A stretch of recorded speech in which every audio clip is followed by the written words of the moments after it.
Hello YouTube and welcome to my books humble abode. One of them. They have a few. Yeah, my books have a lot of property in my room. I'm not kidding. I'm going to show you basically everywhere I have books laying in this room. In a way, this is like a bookshelf tour because I'm going to show you it, but I mean, there's nothing really fancy about the bookshelves themselves. They are just from Target. I think they were like $35. But what's special is what's on them, you know? We actually don't care about what's holding them. Okay, let's just get into it, shall we? So this is the main area. If you've seen my TikToks or my YouTube, this is what's in the background. It's two bookshelves, and as you can see, I have some artwork over here. My friend painted that for me, and I refuse to get rid of it because I'm a sentimental bitch. Now the hard thing here, fuck. Okay, if I stand all the way back, I'm in frame. Fantastic. So up here, I have my Harry Potter books. The dust jackets are from Juniper. They were the, I think, limited edition foiled versions of the different houses. They still have these on their website. The lettering just isn't foiling. Same shit though. I do think they raised their price though. Just saying. And then I have my little book nook. Does it, the light still, oh, the light still works. Can you even see it? You see that thing? I built that with my own two hands. I'm absolutely amazing. Then I have these books up here. One, because they fit. Two, because they're hardcover. But also because they're just really pretty. I think they look really nice. The spines. I have my... Oh, I'm not even in frame. I'm really good at this. I have my Aragon book, my Wool book, Death of the Author. This was sent to me and I had actually never heard of it before, but it sounds quite interesting. So it is officially on my TBR. Where on my TBR? I don't know. And then The Name of the Wind. I have been told by a lot of people not to read it, but I have such a pretty edition that I'm not just going to unhaul it. This is not going in a little free library, I'm telling you right now. I just like the way it looks on my bookshelf. Then down here, I have my typewriter. This was gifted to me for my birthday. I have wanted a typewriter for so long, especially after I read Divine Rivals. That just made me want one even more, but even before then, I've always wanted one, and I tried looking a few times on my own, and I just got upset and frustrated because there's a lot to choose from. So I was very happy to have the present not only be a typewriter, but also just the fact that I didn't have to search for it myself, which was amazing. And I have just these little lights right here and over here, but this one's dead. But just to highlight a little something, I thought this made this pop a little bit more. As you can see, there's a paper in there as well. That has the first thing that I ever wrote for my book that I'm currently writing. I typed that out on there. I thought that looked really nice. I wanted to have a piece of paper in there just to help fill in this black hole that it essentially was. And I was like, well, the piece of paper needs to have something on it. What should it have on it? Oh, well, I'm working on my book right now. Let's have it be something for my book. I know, I'm a genius. Then these books I have here. So this is my Brandon Sanderson like special edition collection. I only have 3 of the Secret Projects. Yes, correct. The reason for that is because when I was buying these, I was originally just going for the Tress of the Emerald Sea. That's the one I wanted. And then I went, well, I'm here. I might as well buy more. And I got these 2. I got Sunlit Man and Yumi and the Nightmare Painter. They both sounded very intriguing. I think that my favorite, looks wise, out of all of them, my favorite story is the only one I've read, which is Trust of the Emerald Sea. I haven't read these 2 yet, but I think out of all of the editions, Secret Projects, this is my favorite. This is just stunning. However, I was told that this is the one you need to be like the most caught up on the Cosmere and everything to understand. Anyways, the reason I didn't get the other one, which was like what, a Frugal Wizard's Guide to something, I didn't get it because it was also blue. And it just really upset me. I was like, I can't have 2 blue books. Only 1. Now my question is, how do I get you over here? I guess I just... Listen, we're working with some tight space here.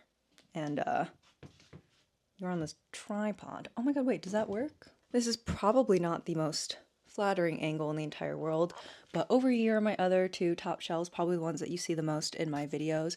So this is essentially my Harry Potter shelf, except for Edgar Allan Poe, but whatever. It fit perfectly right there, and I think it looks really nice. I like the pop of green. So I have all the young dudes bound, and then also De Batmobile, Love in the Time of a Zombie Apocalypse, The Ghost of You, and Mana Cold.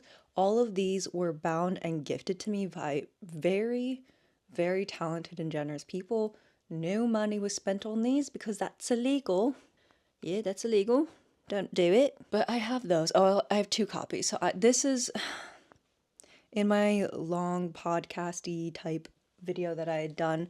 I mentioned that I wrote a fan fiction and I have it behind me. If you were wondering, it's this one. It's The Ghost of You. I have 2 versions bound by the same person. This one's like a penguin classic looking one, and then this one has a reverse cover dust jacket because I wrote 2 versions, 2 different perspectives, and she put them together, and I think that's really nice. And then right here we have my Red Rising books. They're a little fuck ass right now because one of them doesn't actually have a book in it. Yes, I am a sane person and I take my dust jackets off my hardcovers when I'm reading them. It also upsets me to have like these gaps on my bookshelf, so if I can keep something up there to fill the space, I'm gonna. So all of these and my Aragon dust jacket are done by Bronwyn. I've mentioned her a few times, I believe, on this channel. I love these, but I cannot wait until I move and have bigger bookshelves and more space to put books because I want to display the front of them the most. I think it's the most stunning part about them. I love the spines. I think they look really nice and people are always asking about them, but the fronts of them is where it's at. Truly. Like, hello, why wouldn't I want to show the world that? Next to it, I have my copy of Empire of Silence. No, I have not read this book yet, but yes, I do intend to. I got this beautiful special edition, and wait for it. What fucking page is it on? Nope, not this one. It's signed, and I watched him sign it. So he was at Dragonsteel, and we were at his booth, and he had these books out, and I was like, are these for sale? That was a dumb question. Because obviously they were for sale. But I just wanted to make sure. And after I bought it, he was like, do you want me to sign it for you? I was like, fuck yeah, I do. What kind of question is that? I didn't even know that was an option. But yes, thank you. I also have my copy of Morningstar, which is signed. So I have a few signed books on here, actually. Back on my Brandon Sanderson collection, my Tress of the Emerald Sea and my Mistborn copy are both signed. And then we have The Will of the Many. I put these 2 here because, well, it kind of fit the vibe, you know? A lot of people like to try to compare or just reference Red Rising when pitching these 2 books as well. I have been told to go into Empire of Silence not expecting Red Rising, but The Will of the Many, yes, you can expect Red Rising, that's for fucking sure. And I'm excited. I'm saving it for when I'm done with Red Rising though, and I'm going through withdrawals. I really need you to find a better spot. Okay, moving down. Now it's time for me to fucking crouch. I don't really know. My books are also a little bit of a mess right now, and that's my bad. They're not as aligned as as I would like them to be. Down here is what I like to refer to as the graveyard. I've read ACOTAR. I wasn't a huge fan. I am going to read Throne of Glass because I spent my money on it, and I don't know if I'll be a huge fan, but we'll find out. And then Olive E. Blake, and then also Heartless Hunter. I bought them. Will I read them? Maybe. But it's kind of unfortunately the shelf of the forgotten. And that's unfortunate. But maybe I'll get to them one day, you know? Oh wow, this is a better angle. Why didn't I start like this from the beginning? The fuck? Anyways, genuinely, what is someone supposed to do during a bookshelf tour if they just have books on a shelf? I don't know. I have this little film photo booth thing from when my friend and I did that together. Is my camera focusing? Oh yeah, you guys can see it. I was on my way somewhere and I had layover, like a 5-hour layover in Colorado. So she picked me up and we hung out. We did a lot in those basically 3 hours that we hung out. It was really nice. But I mean, yeah, these are just books that I have and they're on a shelf. Somewhere else I also have books are on my nightstand. You can come with me. I'm gonna just hold you now. Are you ready to see the most underwhelming bedside table of your life? Perfect. Here on my bedside table, I have AirPods, a lamp, a hair clip, a stress relief candle, and a bunch of books, and some money. Fake money, because it's cash, you know? I'm sure you're all looking at this, so I'll just show it to you. Yes, that is a copy of Catabasis. Yes, I am reading it. No, I have not finished yet, and no, I have not read Dante's Inferno, and no, I will not be. Thank you. Usually the books that sit on my bedside table are the ones that I'm currently working on, so Catabasis. I do have Between Two Fires on my bedside table right now. I just recently finished that. I have The Way of Kings on there. We have briefly paused that one until I'm more caught up on the books that I'm currently in. I realized that trying to read like Dark Age, The Way of Kings, another book, it was too much. It was too much for my brain. Also have Dark Age on my bedside table and something else. Oh, it's Silver Under Nightfall. I started the first chapter of it and I was trying to figure out what my mood reader self was in the mood for. It wasn't that one, and I just haven't put it back yet. And then I have a writing book on there. So in reality, I'm currently reading 2 of those books out of the 6 books that are on my bedside table. I just really don't have room. Speaking of which, this section behind me was meant to provide me with more room for books so that I wouldn't have them just sitting on my bedside table, but as you can see, it's pretty fucking full. Oh my god, wait. Please ignore that. I put those. That's not supposed to be like that. Hold, please. Those books were there because I was taking things down and I set them down. They do not sit like that. Anyways, these 3 floating shelves were the first ones that I added in, and I went, this is gonna provide me with so much room. I was a dumbass because I filled these and still had books on my dresser, and the reason I don't have like a ton is because they're floating shelves. I don't have them in like the most supportive way, which would be with the like, it would be like these ones with that underneath. I didn't do that because I didn't want to see them. So therefore I was like, well, I'm not going to put a bunch of books on here. So I think we're rocking with what we can. Now, these 2 big bookshelves behind me were, again, supposed to free up a ton of space, and I did have one empty spot for about a week. And then something happened.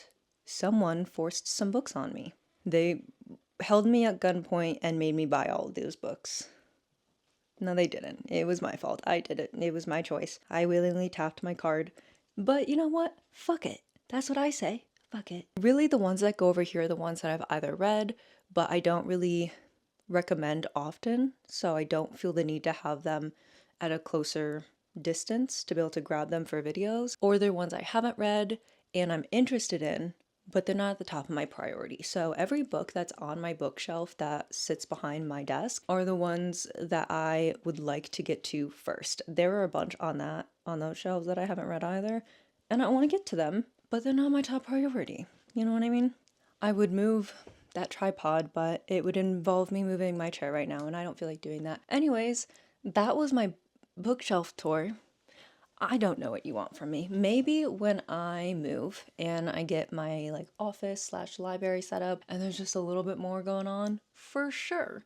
But I mean, I have some sort of system and some rhyme or reason. Like I cannot just put books anywhere. There's something in my brain that went, yes, this belongs here, but not as much as I would like it to because I don't have that much free will. And the reason for that is because I don't have much space. But when I move, I will be setting up my little office and I'll have a reading corner. Oh, it's gonna be so nice. And then I'll do a better one because there'll be a little bit more to it, perhaps. But right now it's, oh, you got books? You bought new ones? Best of luck figuring out where to fucking put them. And that's all I have for you.